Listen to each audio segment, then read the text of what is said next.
వీక్షకులకు ఒక మనవి. చెన్నైకి చెందిన అమరజీవి పొట్టి శ్రీరాములు స్మారక సమితి వారు బెనారస్ హిందూ విశ్వవిద్యాలయంతో కలిసి ఒక ప్రత్యేక కార్యక్రమానికి శ్రీకారం చుట్టారు. వెనకటి తరం ప్రముఖ రచయిత్రి మాలతీ చందూర్ గారి నవలల్లో ఒక్కొక్క సంవత్సరం ఒక్కొక్క నవలపై పరిశోధనాత్మక సిద్ధాంత వ్యాసాలను ఆహ్వానిస్తున్నారు. సిద్ధాంత వ్యాసం 150 పేజీలకు తగ్గకుండా ఉండాలి. ఉత్తమ పరిశోధనాత్మక వ్యాసానికి 25,000 రూపాయల పారితోషికాన్ని అందజేస్తారు.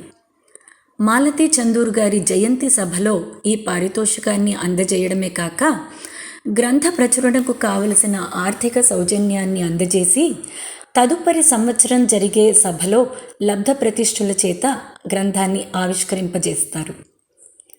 వయోభేదం లేకుండా అభిరుచి గల పరిశోధకులు, యువ పరిశోధకులు ఈ పోటీలలో ఉత్సాహంగా పాల్గొనవలసిందిగా సమితి వారు, హిందూ విశ్వవిద్యాలయం వారు కోరుతున్నారు. ఈ ఏడాదికి సిద్ధాంత వ్యాసం రాయాల్సిన నవల శతాబ్ది సూర్యుడు. ఈ నవల విజయవాడ రామమందిరం వీధిలోని క్వాలిటీ పబ్లిషర్స్ వద్ద లభిస్తుంది. Phone number 9884415560. ఇక వ్యాసాలు చేరవలసిన ఆఖరు తేదీ మార్చి 31, 2022. వ్యాసాలను పంపవలసిన చిరునామా ఆచార్య బూదాటి వెంకటేశ్వర్లు, తెలుగు శాఖ, బెనారస్ హిందూ విశ్వవిద్యాలయం, Varanasi, Uttar Pradesh, India. Pin code 221-005. Phone number 9441330511.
నెల నెల వెన్నెల కార్యక్రమానికి సాదర స్వాగతం.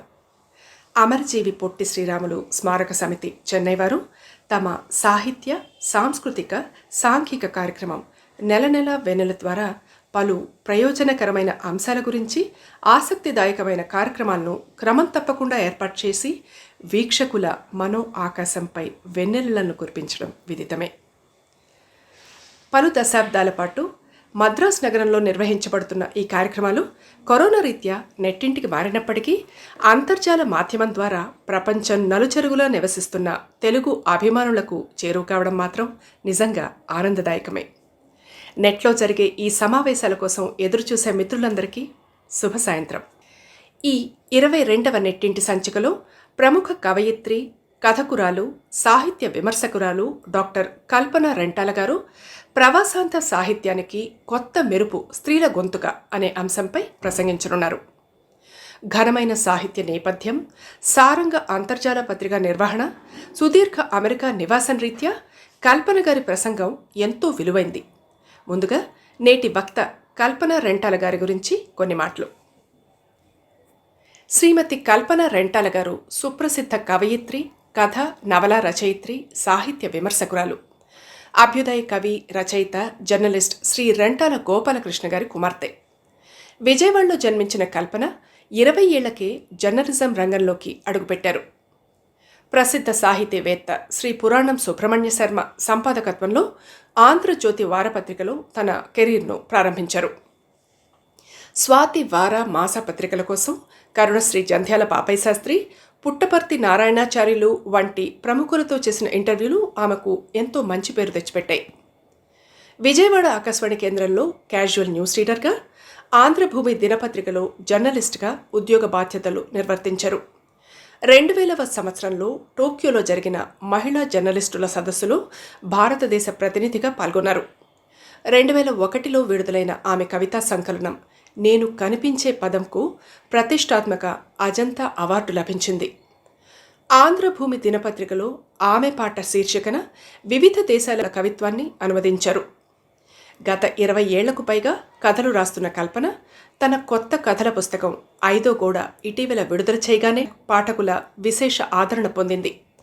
ఎల్జీబీటీ అంశాల గురించి అమెరికా నేపథ్యంలో రాసిన 2 కథలు కప్లెట్, సంచయనం సమకాలీన కథకు ఒక కొత్త చిగురు తొడిగాయని విమర్శకుల ప్రశంస. సంచయనం ఇతర భాషల్లోకి అనువదితమైంది. వంగూరి ఫౌండేషన్ ఆఫ్ అమెరికా వారు నిర్వహించిన కథల పోటీల్లో టింకు ఇన్ టెక్సాస్, 5వ గోడ కథలు ప్రథమ బహుమతులను పొంది విమర్శకుల మన్ననలను సైతం సొంతం చేసుకున్నాయి. గత 20 ఏళ్లుగా అమెరికాలో నివసిస్తున్న కల్పన గారి కథల్లో ఎక్కువ భాగం స్త్రీల జీవితాలకు సంబంధించినవే.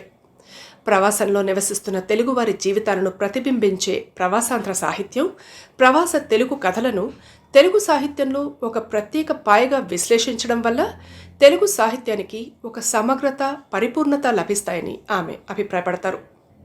ఆమె కళ నుంచి విడుదలైన తన్హాయి నవల తెలుగు సాహిత్య రంగంలో అనేక రకాలుగా విశిష్టతను, ప్రాచుర్యాన్ని పొందింది. తెలుగులో డయాస్పోరా సాహిత్యం పట్ల ఆమె తనదైన దృక్పథంతో సాహిత్య విమర్శ చేస్తున్నారు. త్వరలో ఆమె కళ నుంచి మరో నవల వెలువడనుంది. సహచరుడు, కవి, కథకుడు అప్సర్తో కలిసి సారంగ సాహిత్య పక్షపత్రికను గత దశాబ్దంగా నిర్వహిస్తున్నారు. ఇక వేదికను డాక్టర్ కల్పన గారికి అందిస్తున్నారు.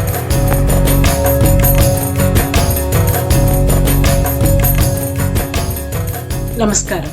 ప్రవాసాంధ్ర సాహిత్యానికి కొత్త మెరుపు స్త్రీల గొంతుక. అమెరికా తెలుగు కథ స్వర్ణోత్సవాలు పూర్తి చేసుకుని కూడా 7 ఏళ్లు దాటిపోయింది.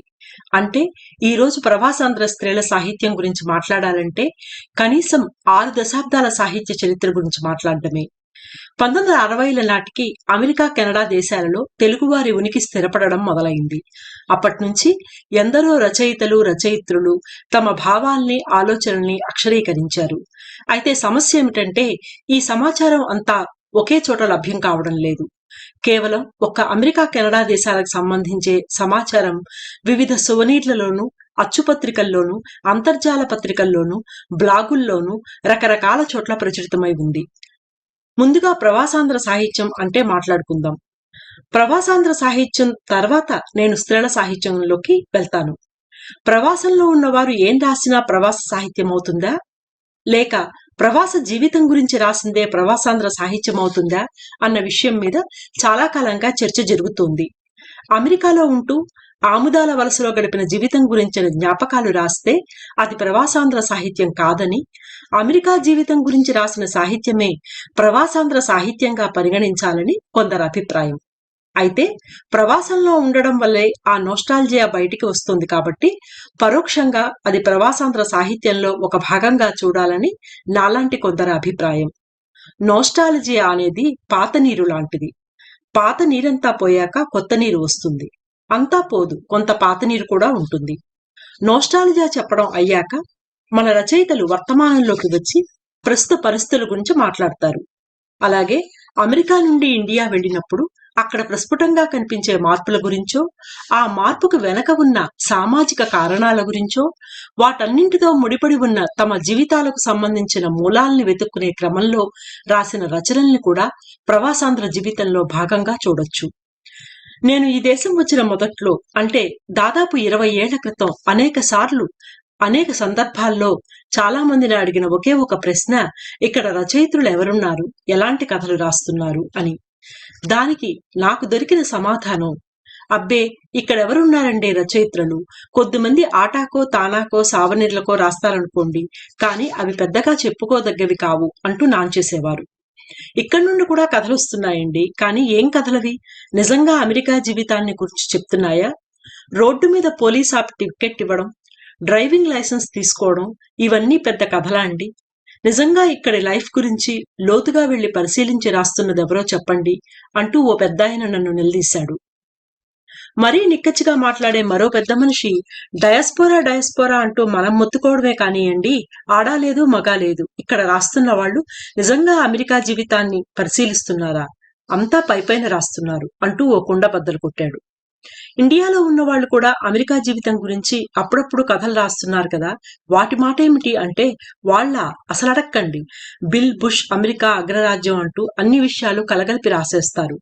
అసలు నిజానిజాలు తెలుసుకోకుండా ఇక్కడ భక్తి ఎక్కువైపోయిందని, రోజు వ్రతాలు చేసుకుంటూ గుళ్ల చుట్టూ తిరుగుతూ గడిపేస్తారని, ఇక్కడ అసలు మనిషికి మనిషికి మధ్య ప్రేమానుబంధాలు ఉండవని, తల్లిదండ్రుల్ని చూడరని, డాలర్ల మాయలో పడి కొట్టుకుపోతుంటారని రాసిపడేస్తుంటారు. భక్తి ఎక్కువైంది ఇక్కడైనా, అక్కడ పెరగలేదా? వీధి వీధికో బాబా గుడి, మనమేమైనా ఎదురు రాస్తే మీరు బుష్క అమ్ముడుపోయారు అని ఎదురు మనల్ని అంటారు. అసలు అమెరికా రాకుండానే చూడకుండానే ఇక్కడ గడపకుండానే అలా ఎలా రాస్తారండి? పురుళ్ళు పోయడానికి వచ్చిన అమ్మమ్మలో నానమ్మలో ఏది చెబితే అది రాయడమేనా అని మరో 3 కుండల్ని బద్దలు కొట్టేశాడు ఆయన. అప్పట్లో నాకు కొన్ని పాత ఆటా తానా సువనీర్లు దొరికినప్పుడు అవి తీసుకుని చదివాక ఇక్కడ ఆడవాళ్లు రాసిన కొన్ని మంచి కథలు దొరికాయి. అటు తర్వాత వంగూరు ఫౌండేషన్ వాళ్ళు వేసిన అమెరికా ఇల్లాలు, అమెరికా తెలుగు కథానికా సంకలనాలు కొన్ని చదివాక ఇక్కడ కూడా మంచి రచయిత్రులు లేకపోలేదు అన్న నమ్మకం కలిగింది. ఎవరో 3 4 కాదు, చాలా మంది రచయిత్రులు ఇక్కడ నుండి రచనలు చేస్తున్నారని అర్థమైంది. ప్రవాసాంధ్ర సాహిత్యంలో రచయిత్రుల రచనల గురించి చర్చించుకునేటప్పుడు స్త్రీలు రాసిన కథలు, కవితలు, నవలలు, వ్యాసాలన్నీ చదివి చూసినప్పుడే సమగ్ర స్వరూపం బోధపడుతుందని తెలిసినా కూడా నవలల్ని, కవితల్ని, వ్యాసాల్ని సమయాభావం వల్ల ఇక్కడ చర్చించటం లేదు. అలాగే ఈ వ్యాసంలో కేవలం నేను రచయిత్రుల కథల్ని, నవలల్ని మాత్రమే ప్రస్తావిస్తున్నాను. ఈ ప్రసంగంలో ప్రవాసం అంటే నా పరిధి కేవలం అమెరికా, కెనడా దేశాల వరకు మాత్రమే. అమెరికా నుండి ఎంతమంది కథలు రాస్తున్నారు, అందులో రచయిత్రులు ఎంతమంది, వాళ్ళిప్పటిదాకా ఎన్ని కథలు రాశారు అన్న ఖచ్చితమైన గణాంకాలు పూర్తిగా ఒకచోట లేవు. కానీ 20 ఏళ్ల క్రితం కంటే ఇప్పుడు పరిస్థితి చాలా మారింది. మంచి కథకులు అనదగ్గ రచయిత్రులు కనీసం ఓ 20 మందైనా ఉంటారని ఘంటాపదంగా చెప్పవచ్చు. ఆ సంఖ్య ఇంకా పెరగచ్చు కూడా. డయాస్పోరా రచయిత్రులు ఎలాంటి కథలు రాస్తున్నారు, ఎవరి కోసం రాస్తున్నారు, ఎక్కడ రాస్తున్నారు, ఏమేం విషయాలు రాస్తున్నారు, వాటిని గురించి ఎవరు మాట్లాడుతున్నారు, ఎక్కడ మాట్లాడుతున్నారు లాంటి విషయాలను మనం ప్రధానంగా గమనించాలి. 20 ఏళ్ల క్రితం కేవలం అచ్చుపత్రికలు, సువనీర్లు, ఈ మాట అంతర్జాల పత్రిక మాత్రమే ఎక్కువ అందుబాటులో ఉండేవి. ఆ పరిస్థితి ఇప్పుడు మారింది. తొలితరం పత్రికలు, ప్రచురణల గురించి మాట్లాడుకుంటే 1960ల్లో తెలుగువారు అమెరికా వచ్చి స్థిరపడినట్లు తెలుస్తున్నా 1970ల నాటికి కానీ తెలుగు పత్రికలు మొదలు కాలేదు. మొట్టమొదటి తెలుగు పత్రిక పేరు తెలుగు భాషా పత్రిక. పెమ్మరాజు వేణుగోపాలరావు ప్రధాన సంపాదకులుగా, గవరసారి సత్యనారాయణ మేనేజింగ్ డైరెక్టర్గా 1970లో ఈ పత్రిక ప్రారంభమైంది. ఈ పత్రికలోనే చెరుకూరి రమాదేవి పుట్టిల్లు కథ, కోమలాదేవి కథ, పిరికివాడు ప్రచురితమయ్యాయి. 1977 నుంచి తానా సమావేశాలు, 1990 నుంచి ఆటా సమావేశాలు జరుగుతూ వచ్చాయి. ప్రతి ఏడాది సమావేశాల సందర్భంగా ప్రచురితమయ్యే సువనీర్లలో అనేక మంది రచయిత్రులు ఉత్సాహంగా రచనలు చేస్తుంటారు. ఉత్తర అమెరికా వ్రాతపతిక శ్రీశ్రీ సిప్రాలి 1981 హ్యూస్టన్ నుంచి ప్రచురితమైంది. 1995 నుంచి వంగూరి ఫౌండేషన్ ఆఫ్ అమెరికా వారి ఆధ్వర్యంలో అమెరికా తెలుగు కథా సంకలనాలు ప్రతి ఏడాది, అలాగే దేశంలోని వివిధ ప్రాంతాల్లో వార్షిక సమావేశాలు కూడా సాహిత్యానికి కొండంత ఆసరాగా నిలిచాయి. తెలుగు కళా సమితి వారి Telugu Jyothi, Madhuravani Houston, America Telugu Chicago, Telugu Velugu New York, Telugu Jyothi New Jersey, America Bharati, Telugu Vani, Indradhanussu, Telugu స్పందన కెనడా, తెలుగు తల్లి కెనడా, ఇలా అనేక పత్రికలు ప్రవాసాంధ్ర సాహిత్యానికి పెద్దపీట వేశాయి. లిఖిత పత్రికలు, అచ్చుపత్రికల నుంచి అంతర్జాల పత్రికలకు సాహిత్య ప్రయాణం కొనసాగింది. మొదటి అంతర్జాల సాహిత్య పత్రిక ఈ మాట KVS రామారావు తొలి సంపాదకులుగా మొదలైంది. నాకు అందుబాటులోకి వచ్చిన సమాచారం, అలాగే పరిశోధన చేసి కొందరు రాసిన వ్యాసాల నుంచి తీసుకున్న సమాచారాన్ని నా ఈ ప్రసంగంలో ప్రస్తావిస్తున్నాను. కాబట్టి ప్రవాసాంధ్ర స్త్రీల సాహిత్యం గురించి ఇది పరిమితమైన పరామర్శ అని ముందస్తు ఒప్పుకోలు. స్త్రీల సాహిత్యాన్ని గురించి మాట్లాడేటప్పుడు మొత్తం 50 ఏళ్ల సాహిత్యాన్ని, అంటే 1970 నుంచి ఇప్పటిదాకా వచ్చిన స్త్రీల సాహిత్యాన్ని 3 భాగాలుగా కాలానుసారంగా విభజించి మాట్లాడుకోవాలి. ముందుగా నాకు తెలిసిన రచయిత్రుల పేర్లను ప్రస్తావిస్తాను. కొన్ని రచనల గురించి మాత్రం ప్రత్యేకంగా మాట్లాడతాను. అమెరికా, కెనడా దేశాల నుంచి చెరుకూరి రమాదేవి, నిడదవోలు మాలతి, మాచిరాజు సావిత్రి, చిమటా కమల, పూడిపెద్దు శేషుశర్మ, కొమరమోలు సలోజ, కలసపూడి వసుంధర, చింతం రాణి సంయుక్త, దామరాజు లక్ష్మి, శారదా పూర్ణసొంఠి, పుచ్చా అన్నపూర్ణ, శ్యామల దశిక, నోరి రాధిక, పుచ్చా వసంతలక్ష్మి, ముత్యాల సీత, అయ్యగారి రమామణి, మంగళా కందూరు, వడ్లమాని పద్మావతి, మీరా తంగిరాల, సోమ సుధేష్ణ, మాలెంపాటి ఇందిరా ప్రియదర్శిని, కొవ్వలి జ్యోతి, యార్లగడ్డ కిమీరా, కామేశ్వరీదేవి, సులోచన బండారు, సాయిలక్ష్మి, కనకదుర్గ, అపర్ణ మునుకుట్ల గునుపూడి, వేదుల సుభద్ర, వైదేహి శశిధర్, మీనా రెంటచింతల, కొత్తావకాయ సుస్మిత, కల్పన రెంటాల, పాలపర్తి ఇంద్రాణి, కే గీత, లలితారాం, Himabindu, Kosuri Umabharati, Vijaya Karra, Srinidhi, Uma Pochampalli, Satyagautami, Nishigandha, Mamata, Umadevi Addepalli, Pragna Vadlamani, Deepti Pendyala, T S Lalita, R Damayanti, Laila Erneni, Padmalatha Ayyala Somayajula, Pavani Sudhakar, Radhika Sastry, Upadhyayula Suryakumari, Lakshmi Rayavarapu, V B Soumya, Uppala Vanirao, Karavadi Madhubala, Kalluri Kamala, Krishnamsetty Vani, Chintalapudi Sowjanya, Chelluri Kameswari, Teki Priya, Cheemalamarri Sugunavalli, doctor Ayesha Begum, Dasari Sridevi, Nitla Indu, Nellutla Pramilarani, Pramilareddy, Somaraju Kalyani, Suvarna Vijayalakshmi, Erramilli Pavanasweta, Srirekha, Rekshma Shalini, ఇలా ఇంకా ఎందరెందరి పేర్లనో ప్రస్తావించాల్సి ఉంటుంది. అయితే ఇందులో కొందరు 1-2 కథలు మాత్రమే రాస్తే, కొందరు 10ల్లో, కొందరు 100కు పైగా కథలు రాశారు.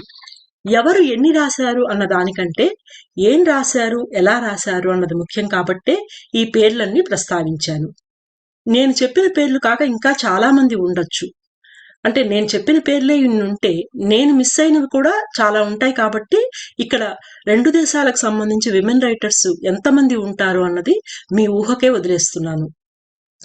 ఇక కేవలం అమెరికా, కెనడా దేశాల నుంచి మాత్రమే కాకుండా ఇతర దేశాల నుంచి రాస్తున్న రచయిత్రుల గురించి కూడా చెప్పాలంటే, ఆస్ట్రేలియా నుంచి ఝాన్సీ కొప్పిశెట్టి, లండన్ నుంచి హేమా మాచర్ల, జమైకా నుంచి శ్రీసుధా మోదుగ లాంటి వాళ్ళ సాహిత్య కృషి గురించి కూడా ప్రత్యేకంగా మనం మాట్లాడుకోవాలి. ఇప్పుడు ఇక నేను మొదటి స్థలం స్త్రీల సాహిత్యం గురించి మాట్లాడతాను. డయాస్పోరా సాహిత్యాన్ని చూసేటప్పుడు కాల విభజన చేసుకోవడం వల్ల ఏ టైంలో ఎలాంటి రచనలు వచ్చాయి, దాని వెనుక ఉన్న కారణాలు కూడా మనకు స్పష్టమవుతాయి. కాబట్టి ఆ కాల విభజన చాలా ముఖ్యమని నేను అనుకుంటున్నాను. మొదటి తరం రచయిత్రులు మొదట్లో పుట్టిన గడ్డకు దూరంగా ఉండడం వల్ల ఆ జ్ఞాపకాలు, అనుభూతులు మరొకరితో పంచుకోవాలనుకున్నారు. వాళ్ళు ఏం రాసినా మాతృదేశంతో వాళ్ళ మానసిక సాన్నిహిత్యం కనిపిస్తూ ఉంటుంది. ఆ విషయాన్ని నేను నెగిటివ్ గా కాకుండా అది మన తెలుగు సమాజానికి ఓ బలమైన పార్శ్వంగా మాత్రమే చూస్తున్నాను. ఇన్నేళ్లుగా వాళ్ళు భౌతికంగా మాతృదేశానికి దూరంగా ఉన్నా తమ మూలాల్ని మర్చిపోలేదు. వారి మాటల్లో, వారి భాషలో తెలుగు నుడికారం ఇంకా సజీవంగా ఉంది. తమ తమ కథల్లో సందర్భోచితంగా కృష్ణదేవరాయల కవిపోషణ గురించో, ముక్కుతిమ్మల పారిజాతాపహరణం గురించో, సత్యభామ వాల్జడ గురించో, ఉరగాంగన వ్యుత్పత్తి అర్థం గురించో రాయగలుగుతున్నారు. దామరాజు లక్ష్మి, శారదా పూర్ణసొంటి లాళ్లు పూర్తిగా మాతృదేశపు జ్ఞాపకాలతో కథలు రాశారు. మొదటి తరం వాళ్ళు ఈ దేశం వచ్చేటప్పటికి తెలుగువారి సంఖ్య ఇప్పటితో పోలిస్తే చాలా తక్కువ ఉండడం, అప్పుడు ఆంధ్రదేశం ఉన్న తీరు, వాళ్ళు వచ్చినప్పుడు అమెరికా ఉన్న పరిస్థితి, ఇవన్నీ కూడా మొదటి తరం రచయిత్రులు ఎలాంటి కథలు రాశారన్న దానికి స్పష్టమైన ఆధారం. ఈ దేశం వచ్చిన మొదట్లో వ్యక్తిగతంగా, సాంఘికంగా, సాంస్కృతికంగా నిలదొక్కుకోవడానికి మొదటి తరం వారు పడిన సంఘర్షణ, దాని తాలూకు అనుభవాలు తర్వాత వచ్చిన తరాల వారికి ఉపయోగపడ్డాయి. మొదటి తరం స్త్రీల సాహిత్యం గురించి మాట్లాడాలంటే ముందు నిడదవోలు మాలతి విశేష సాహిత్య కృషిని గురించి మాట్లాడుకోవాలి. 1973లో అమెరికాకు వచ్చి స్థిరపడే నాటికి మాలతి కథా రచయిత్రి. 1950 నుంచి రాస్తున్న మాలతి కథలు భారతి లాంటి పత్రికలో ఇండియాలో ఉన్నప్పుడే ప్రచురితమయ్యాయి. ఇక్కడికి వచ్చాక ఆమె సాహిత్య కృషి ఈ రోజు దాకా నిరవధికంగా నిరాటంకంగా సాగుతూనే ఉంది. తూలిక పేరుతో తెలుగు, ఇంగ్లీష్ వెబ్సైట్లలో ఆమె సాహిత్య కృషిని గురించి మరింత విపులంగా తెలుసుకోవచ్చు. తెలుగు భాష, సంస్కృతి, సాంప్రదాయాల గురించి ఆమెకున్న ప్రేమను ఆమె సాహిత్య కృషి తేటతెల్లం చేస్తుంది. విస్కాన్సిన్ విశ్వవిద్యాలయంలో 1978 నుంచి 2006 వరకు ఆమె తెలుగు బోధించారు.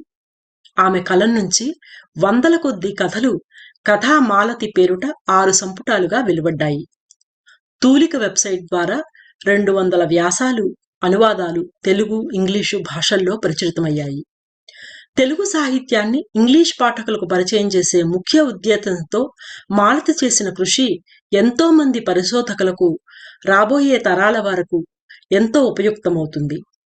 ఉత్తర అమెరికాలో రచయిత్రుల గురించి మాట్లాడడం అంటే మాలతి గారి తర్వాతనే మరొకరి గురించి చెప్పుకోవాలి. హాస్యం, వ్యంగ్యం, అచ్చమైన తెలుగు నుడికారం మాలతి రచనలకు సొబగును అందిస్తాయి. మాలతి కలం నుంచి వచ్చిన చాతక పక్షులు, మార్పు నవలలు ప్రవాసాంధ్ర జీవితాన్ని విపులంగా చర్చిస్తాయి. ప్రాక్ పశ్చిమ దృక్కోణాలలో ఇంతగా అంతరాలు కనిపిస్తున్నా అంతరాంతరాల్లో, ఆలోచనల్లో, ధోరణుల్లో అట్టే వ్యత్యాసం లేదని, మారుతున్న తరాలతో విలువలు ఎక్కడైనా మారిపోతున్నాయని నిడదవోలు మాలతి చెప్పే కథ దృక్కోణాలు. ఇక్కడున్న ఇండియన్లు లేదా తెలుగువారిలో అప్పుడప్పుడు స్పష్టంగా కనిపించే స్వార్థం, పక్కవారిని తోసేసి లాభపడాలన్న దురాశ, నువ్వు నా లాభం చూడు, నేను నా లాభం చూసుకుంటాను అన్న తత్వం, బంధుత్వాల్ని ఆసరాగా చేసుకుని చేయూతనిస్తామంటూ మనుషుల్ని కొనేసే డబ్బు మనస్తత్వం గురించి కొనే మనిషి, డాలర్కో గుప్పెడు రూకలు లాంటి కథల్లో మాలతి చిత్రించారు. చెరుకూరి రమాదేవి తొలితరం రచయిత్రుల్లో ముఖ్యులు. 1962లో అమెరికాకు వలస వచ్చారు. వృత్తిరీత్యా సిపిఏ అయిన రమాదేవి నవలలు, కథలు అనేకం ప్రచురించారు. అమెరికా నుంచి వచ్చిన తెలుగు కథల్లో చెరుకూరి రమాదేవి పుట్టిల్లు కథ ఉందని ఇంతకు ముందే ప్రస్తావించాను. ఆమె ట్విన్ టవర్స్ అనే నవల కూడా రాశారు.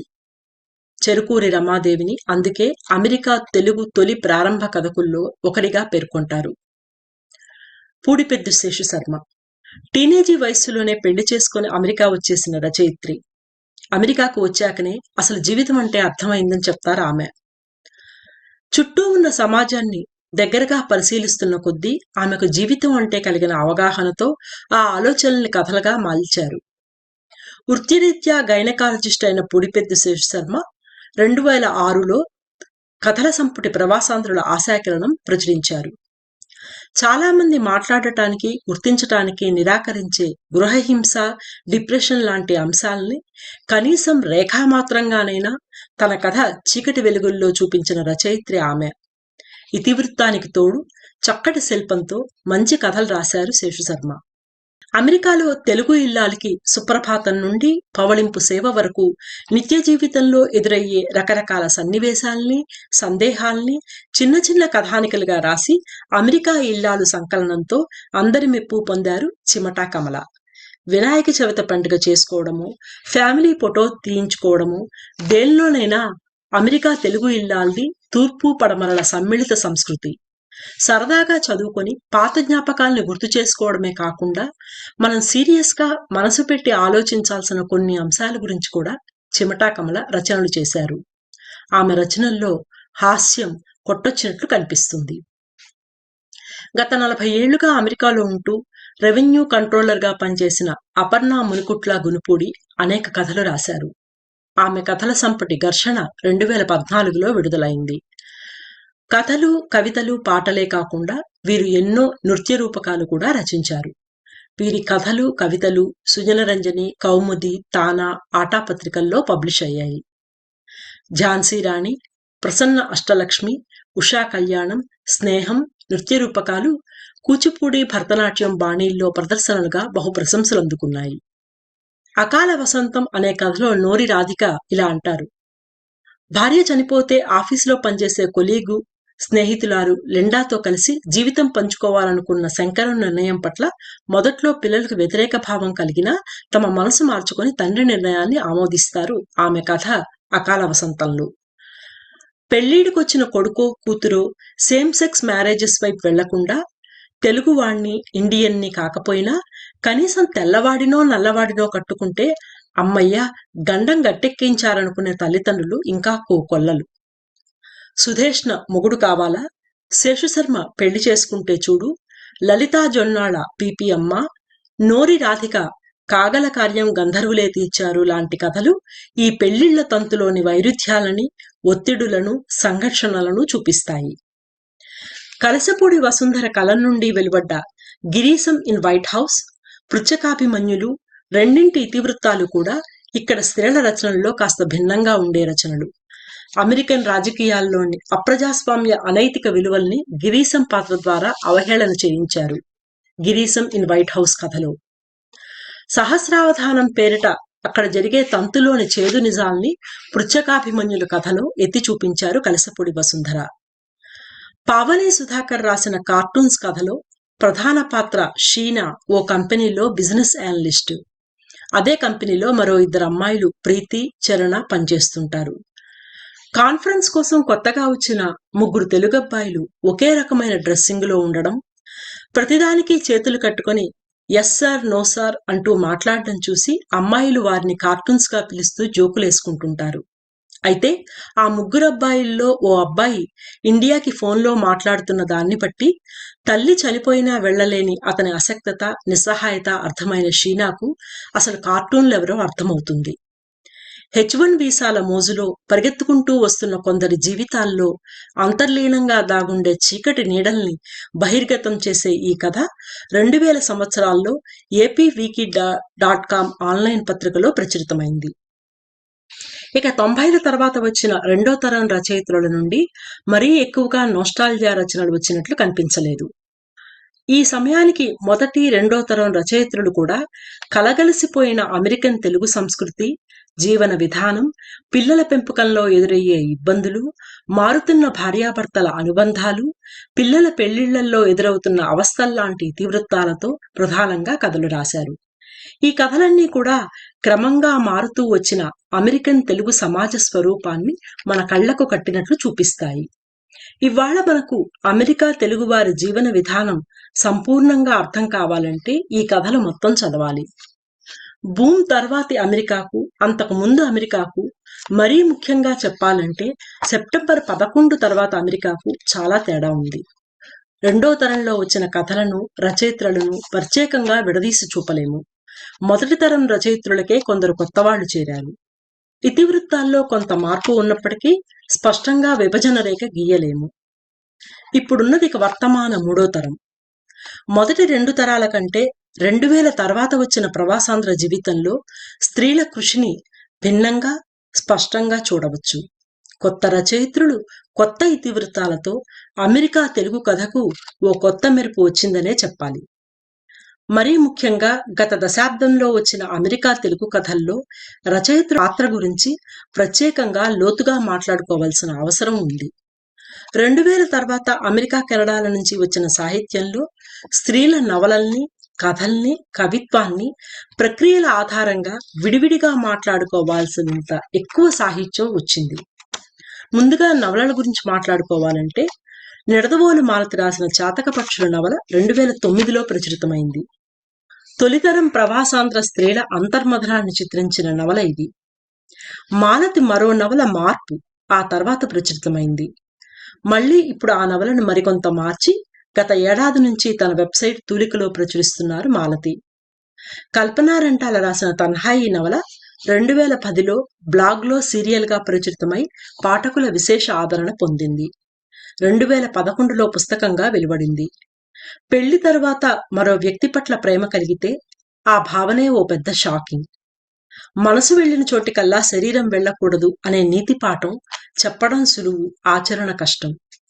ఈ సంఘర్షణ 4 స్తంభాలాటలాగా నలుగురి మనస్సుల్లో ఎన్ని సునామీలు రేపిందో చెప్పిన నవల తన్హాయి బ్లాగ్ సీరియల్ గాను పుస్తకంగాను పాఠకుల విశేష ఆదరణ పొందింది. కవయిత్రి పాలపర్తి ఇంద్రాణి కలం నుంచి బండీరా నవల 2013లో విడుదలైంది. తండ్రి మరణం తాలూకు వేదనలోంచి ఈ నవలిక బయటికి వచ్చిందని రచయిత్రి చెప్పినప్పటికీ ఇది కేవలం తండ్రికో మరణానికో మాత్రమే సంబంధించిన నవల కాదు. జీవితంలోని అనేక పొరలను సున్నితంగా విప్పుతూ చెప్పిన నవల ఇది. వివాహం అనేది ఒక లాటరీ. జాక్పాట్ కొడితే ఎంత ఆనందమో ఊహించుకునే ప్రతి ఒక్కరూ సిద్ధపడతారు.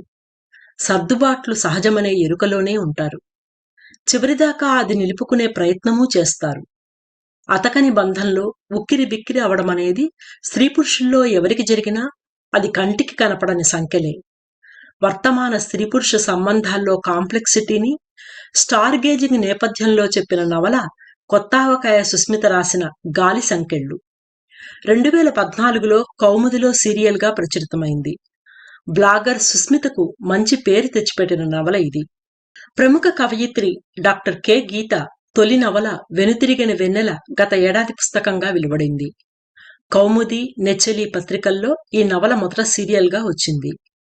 గీత నెచ్చెలి వెబ్ మ్యాగజైన్ ను కూడా నిర్వహిస్తున్నారు.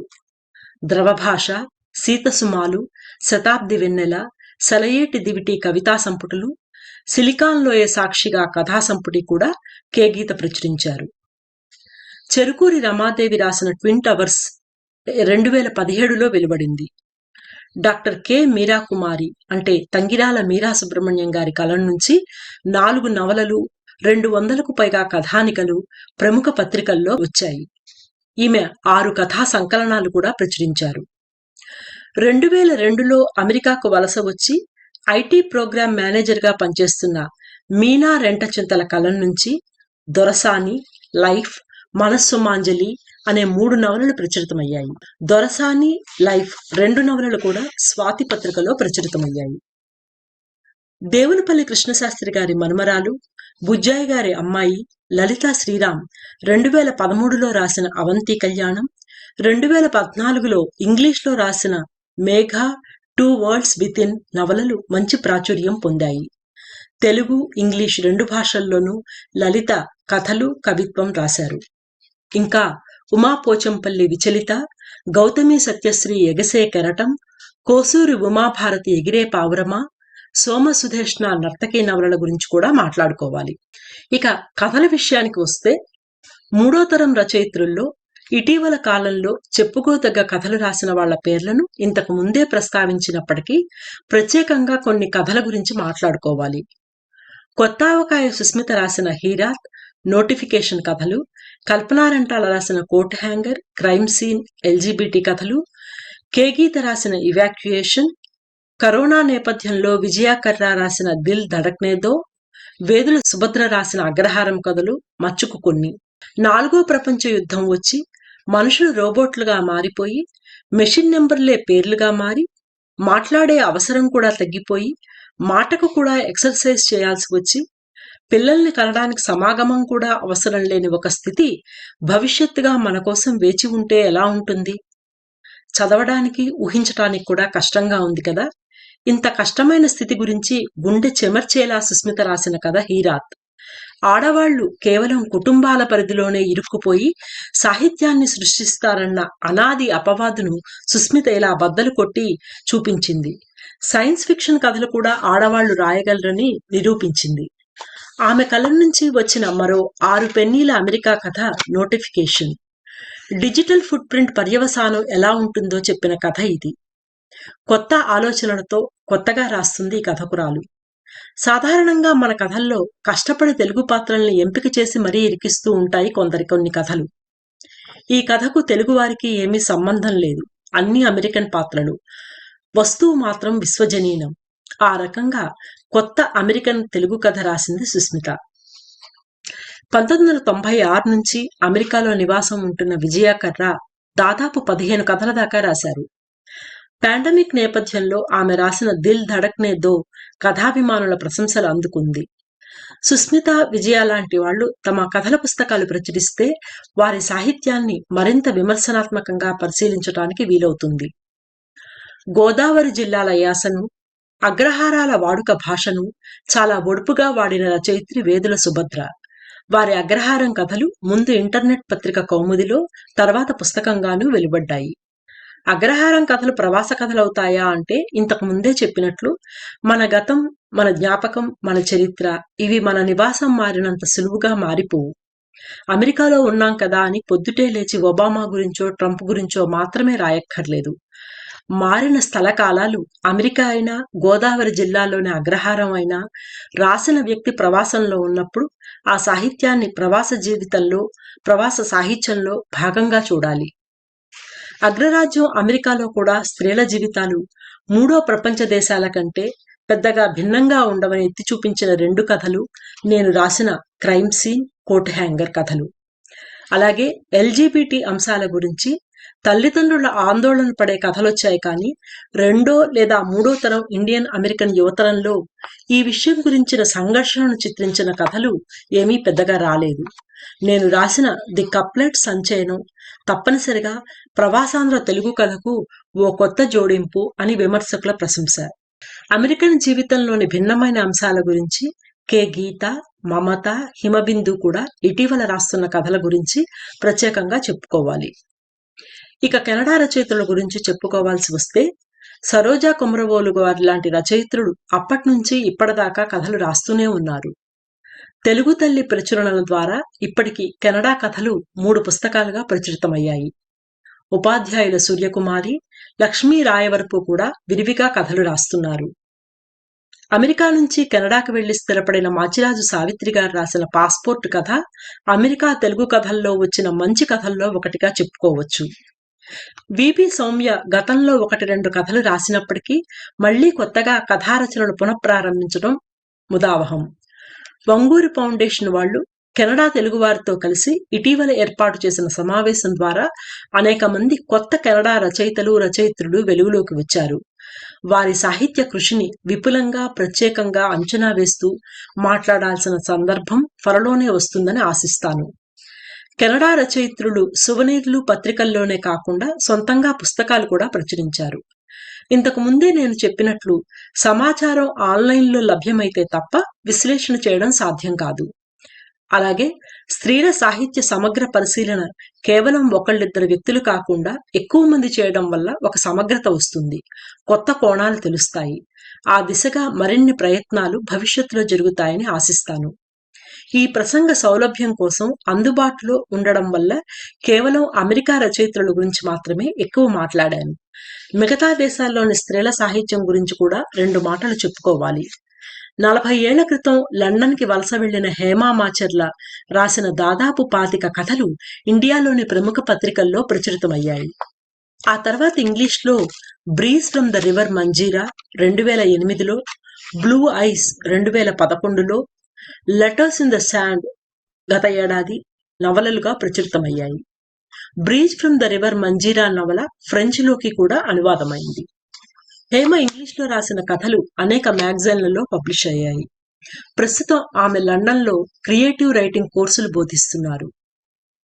ఇటీవలనే డిస్టోపియా పేరుతో కథల పుస్తకం ప్రచురించిన జమైకాకు చెందిన శ్రీసుధా మోదుగా గతంలో అమోహం కవితా సంపుటి, రెక్కల పిల్ల కథల సంపుటి కూడా ప్రచురించారు.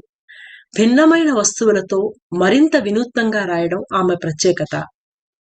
ఇండియన్ ఆర్మీ నుంచి రిటైర్మెంట్ తీసుకుని 2016లో ఆస్ట్రేలియాకు వలస వెళ్లిన ఝాన్సీ కొప్పిశెట్టి గత 4 ఏళ్లలో 3 నవలలు, అనాచ్ఛాదిత కథ, విరోధాభాస, గొంతు విప్పిన గువ్వ నవలలు ప్రచురించారు.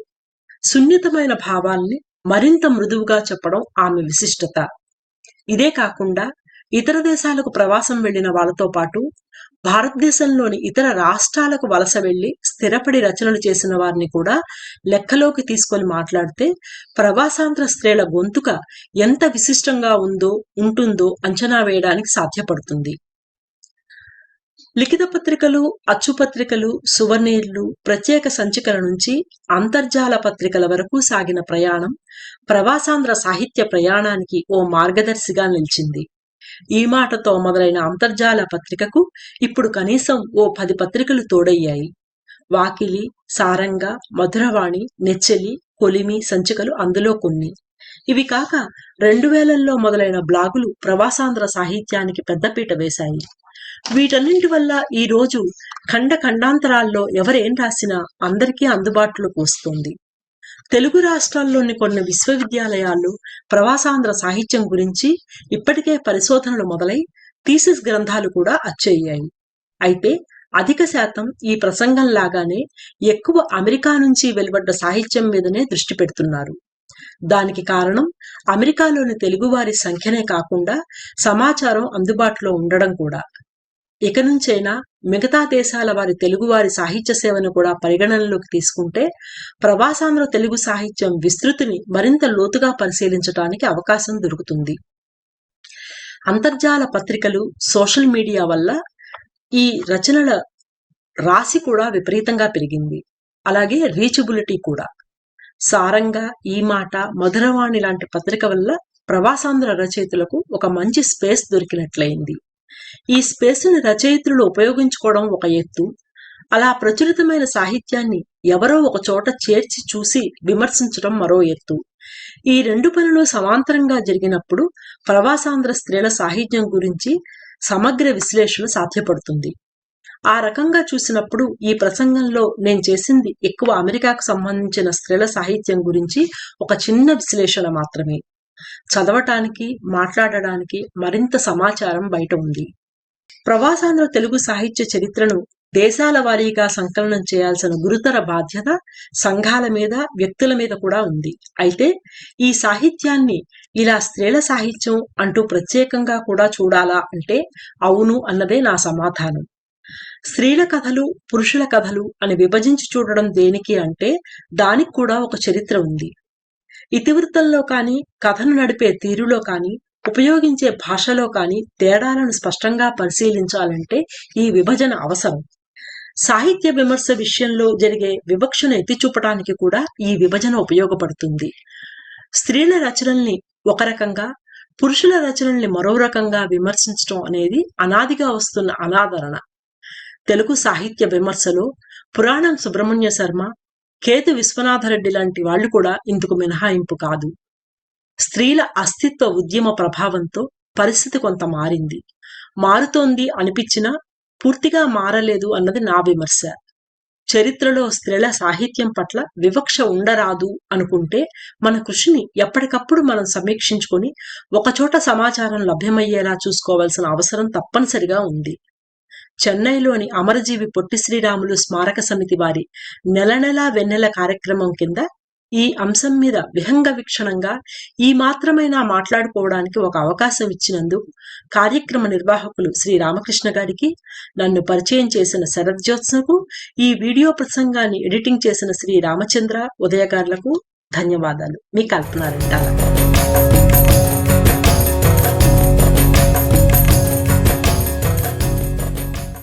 ప్రవాసాంధ్ర సాహిత్యానికి కొత్త మెరుపు స్త్రీల గొంతుక అనే నేటి అంశం ప్రధానంగా మహిళల రచనల గురించి అయినప్పటికీ స్త్రీలు, పురుషులు ఇరువురు పాల్గొన్న ప్రవాసాంధ్ర సాహిత్య ప్రారంభం, అసలు ప్రవాసాంధ్ర సాహిత్యం అని దేనిని నిర్వచించవచ్చు అన్న మౌలిక ప్రశ్నతో ప్రారంభించి వివిధ దేశాల్లో మన వాళ్ల సాహిత్య సృజనకు సంబంధించి వివిధ దశల గురించి కల్పన గారు సవివరంగా తెలియచేశారు. డయాస్పోరల్ లిటరేచర్కు సంబంధించి తాను మొదలుపెట్టిన అన్వేషణ, ఆ క్రమంలో తాను కనుగొన్న గొప్ప రచయిత్రులు, వారి రచనల గురించి ఎన్నో విలువైన విషయాలను మనతో పంచుకున్న డాక్టర్ కల్పన రెంటాల గారికి హృదయపూర్వక కృతజ్ఞతలు. ఆధునిక శైలిలో కొనసాగిన వారి ప్రసంగం ఆకాశవాణి గళం తాలూకా పరిమళాలు అద్దుకుని ఆద్యంతం ఆకట్టుకుంది. కల్పన గారి సాహిత్య కృషి గురించి మరింత తెలుసుకునేందుకు ఆమె బ్లాగ్ తూర్పు పడవలను చూడవచ్చు. గురుపాదుక పేరిట ఉన్న మరో బ్లాగ్లో అనేక ఆధ్యాత్మిక అంశాల గురించి, ఆధ్యాత్మిక గురువుల గురించి ఆమె సవిస్తరంగా రాశారు. కల్పన గారికి once again thank you so much. కార్యక్రమానికి సాంకేతిక సహకారం అందించిన శ్రీ శిష్ల రామచంద్రరావు గారికి, ఉదయ్ గారికి, ఆహ్వాన పత్రికను మనోహరంగా తీర్చిదిద్దిన డిజైనర్ శ్రీ చాడా శ్రీనివాసమూర్తి గారికి, పాత్రికేయురాలు శ్రీమతి గుదిమండ మాధురి గారికి మప్పిదాలు. అమరజీవి స్మారక సమితి అధ్యక్షులు శ్రీ అజంతా శంకర్రావు గారికి, సమితి కార్యవర్గ సభ్యులందరికీ పేరు పేరున మనఃపూర్వక కృతజ్ఞతలు.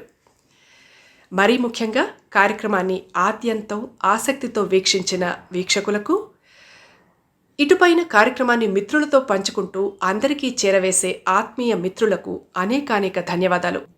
మరో సంచికలో మరిన్ని ఆసక్తికరమైన విశేషాలతో మళ్ళీ నెల వెన్నెల మీ ముందుంటుంది. అంతవరకు సెలవు. నమస్కారం.